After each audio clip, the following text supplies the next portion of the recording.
আমি জানো যে কলাগুৰু বিষ্ণুপ্ৰসাদ ৰাভাই কৈছিল যে কাৰ্বিসকল অসমৰ কলম্বাছ,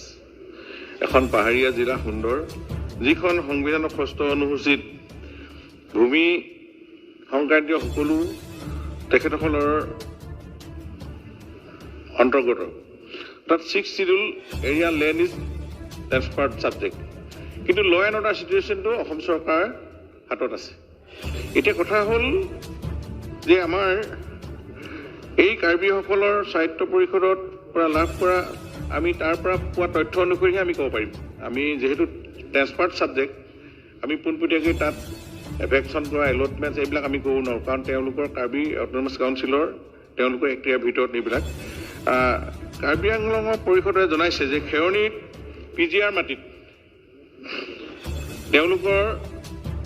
1933 চনতেই সেইটো ব্ৰিটিছে ঘোষণা কৰিছিল PGR হিচাপে,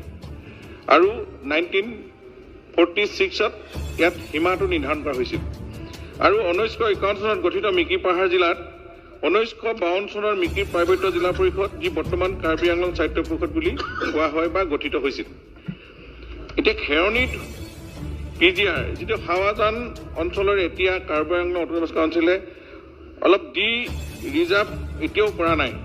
সংৰক্ষণমুক্ত কৰা নাই, আৰু সেইকাৰণে কাৰ্বি আংলং জিলাৰ ডংকা ৰাজস্বকৰ অন্তৰ্গত এই খেৰণিত যিটো PGRত প্ৰায় 1989টা পৰিয়াল, আৰু তাতে পপুলেশ্যন হিচাপে 9286 আছে পপুলেশ্যন, আৰু তাতে স্থায়ীভাৱে এই তাতে 34 RCC ঘৰ আৰু 1155 নাম্বাৰ্ছ কেঁচা ঘৰ বনাই তাতে এই PGRত বেদখল কৰি আছে।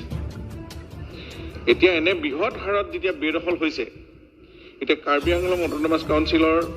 তেওঁলোকে এই কৰ্তৃপক্ষই ৰাজহ চক্ৰৰ যেতিয়া তাৰ যিটো আছে ডংকা ৰাজচক্ৰৰ 7জন তেওঁলোকৰ চৰকাৰী গাঁওবুঢ়া আৰু ফুলনি ৰাজচক্ৰৰ 3জন চৰকাৰী গাঁওবুঢ়াই তেওঁলোকে দায়িত্বত গাফিলতি কৰাৰ কাৰণে তেওঁলোকক ছাছপেণ্ড কৰিছে, কাৰণ তেওঁলোকে ইলিগেলি এইবিলাক এলটমেণ্ট বা তেওঁলোকক দিয়াৰ কাৰণে। গতিকে গোটেই বিষয়টোৱে আমি বেছি ডিটেইলছ ল'লে নগৈ, ছাবজেক্টটো যিহেতু অট'নমাছ কাউন্সিলৰ আণ্ডাৰত তেখেতসকলে ভূমি সংৰক্ষণ কৰা, তেখেতসকলে যেনেধৰণে তেওঁলোকৰ কাউন্সিলে ৰেভিনিউ ডিপাৰ্টমেণ্ট আছে, তাত তেওঁলোকৰ